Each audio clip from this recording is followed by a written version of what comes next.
Delegasi Indonesia memilih walkout saat Perdana Menteri Israel Benyamin Netanyahu menyampaikan pidatonya saat sidang Majelis Umum PBB ke-79 di New York pada Jumat 27 September. Tak hanya Indonesia, aksi walkout ini juga turut diikuti oleh sejumlah delegasi lain, seperti Turki, Arab Saudi, hingga Pakistan. Momen ini terlihat dalam unggahan video akun media sosial X Kementerian Luar Negeri Indonesia. Dalam video tersebut, tampak sejumlah perwakilan beberapa negara beranjak dari tempat duduk mereka saat Netanyahu mulai berpidato. Di saat bersamaan, terdengar sorakan dan tepuk tangan yang riuh di ruang sidang. Keributan ini membuat pimpinan sidang meminta para delegasi untuk menaati tata tertib yang ada. Kepergian para delegasi pun membuat sebagian besar kursi di ruang sidang tampak kosong. Meski ditinggal oleh sejumlah delegasi, namun hal ini tak menyurutkan langkah Netanyahu untuk menyampaikan ambisi Israel terhadap Gaza dan Lebanon. Netanyahu bahkan mengatakan bahwa dirinya sebenarnya tak bermaksud menghadiri sidang PBB di saat negaranya tengah berperang. Ia mengaku kedatangannya tersebut untuk meluruskan sejumlah kabar tentang Israel yang menurutnya bohong dan fitnah. Netanyahu pun memilih mempersingkat kunjungannya di Amerika Serikat untuk kembali ke Israel. Adapun Menteri Luar Negeri Indonesia Retno Marsudi telah berulang kali menegaskan komitmen Indonesia mendukung Palestina dan perdamaian dunia. Retno juga menyampaikan bahwa Palestina memiliki kursi yang setara dengan negara lain di PBB.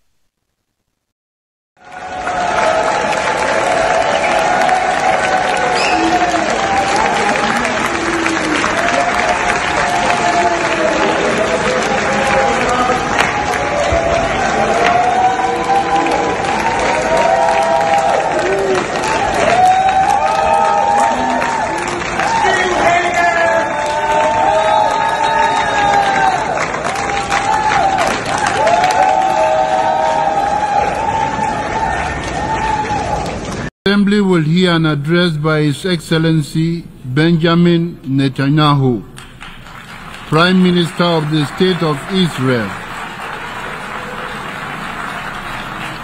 I request protocol to escort His Excellency and invite him to address the Assembly.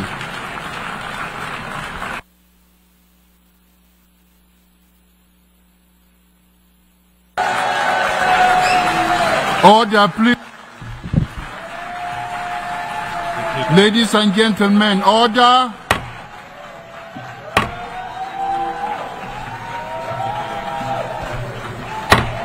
Order, please.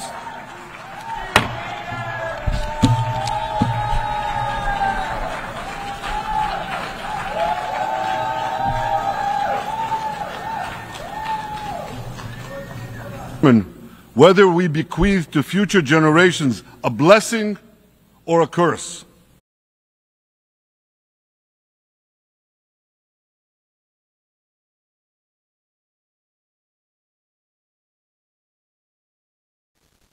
Perdana Menteri Israel Benyamin Netanyahu menegaskan bahwa negaranya akan terus berperang di Gaza dan Lebanon. Hal ini disampaikan Netanyahu saat berpidato di hadapan para perwakilan negara-negara dunia di sidang Majelis Umum PBB pada Jumat 27 September di New York. Netanyahu menyatakan bahwa Israel akan terus berjuang hingga mencapai kemenangan total. Ini artinya Netanyahu menolak dengan tegas upaya gencatan senjata yang terus diserukan padanya. Dalam pidatonya, Netanyahu mengatakan bahwa kelompok Hamas tak boleh memiliki peran dalam pembangunan di wilayah tersebut. Menurutnya, menurutnya jika Hamas tetap berkuasa, maka mereka akan menyusun kekuatan kembali untuk menyerang Israel. Dikatakan olehnya, perang dapat berakhir jika Hamas menyerah, meletakkan senjata, dan melepaskan semua sandera. Namun jika tidak, maka Israel akan terus berjuang demi kemenangan total. Tak hanya Hamas, Israel juga bersumpah akan terus melemahkan kelompok Hizbullah di Lebanon. Saat berbicara di sidang PBB, Netanyahu ditinggalkan oleh sejumlah delegasi yang mendukung kemerdekaan Palestina. Merespons aksi walkout para delegasi, Netanyahu mengatakan kedatangannya ke New York untuk meluruskan sejumlah kabar tentang Israel yang dinilainya bohong. Meski bersikukuh menyerang Gaza dan Lebanon, Netanyahu mengklaim Israel justru mendambakan perdamaian. Just this week, the IDF destroyed large percentages of Hezbollah's rockets, which it built with Iran's funding for 3 decades. We took out senior military commanders who not only shed Israeli blood, but American and French blood as well. And then we took out their replacements, and then the replacements of their replacements. And we'll continue degrading Hezbollah until all our objectives are met. Dalam sidang Majelis Umum PBB ke-79 di New York, Presiden Palestina Mahmud Abbas juga turut berpidato menyuarakan penghentian genosida di Gaza. Pidato yang disampaikan pada Kamis 26 September, Abbas menyalahkan Amerika Serikat terkait kehancuran di Gaza. Menurut Abbas, AS selama ini selalu memberikan dukungannya terhadap sekutunya Israel. Dikatakan oleh Abbas, AS terus memberikan bantuan militer untuk Israel, meski jumlah korban jiwa di Gaza terus meningkat termasuk anak-anak.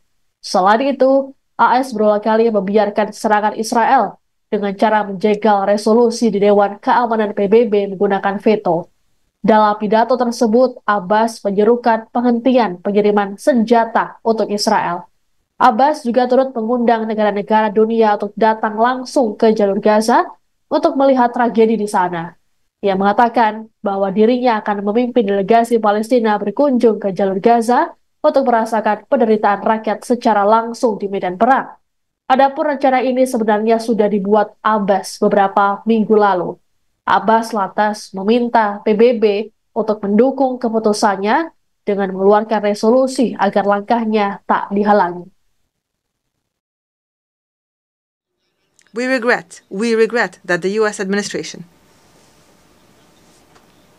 the democracy of the world, the largest democracy in the world, obstructed 3 times draft resolutions in the Security Council demanding Israel to observe a ceasefire.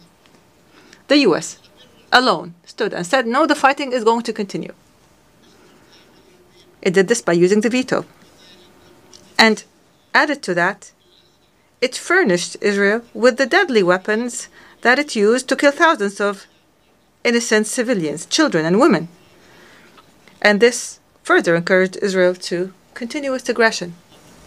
As long as the U.S. is supporting it, then why not keep going, since it's already an aggressing state? This is the United States, the very country that was the only member in the Security Council that voted against granting the State of Palestine full membership in the UN.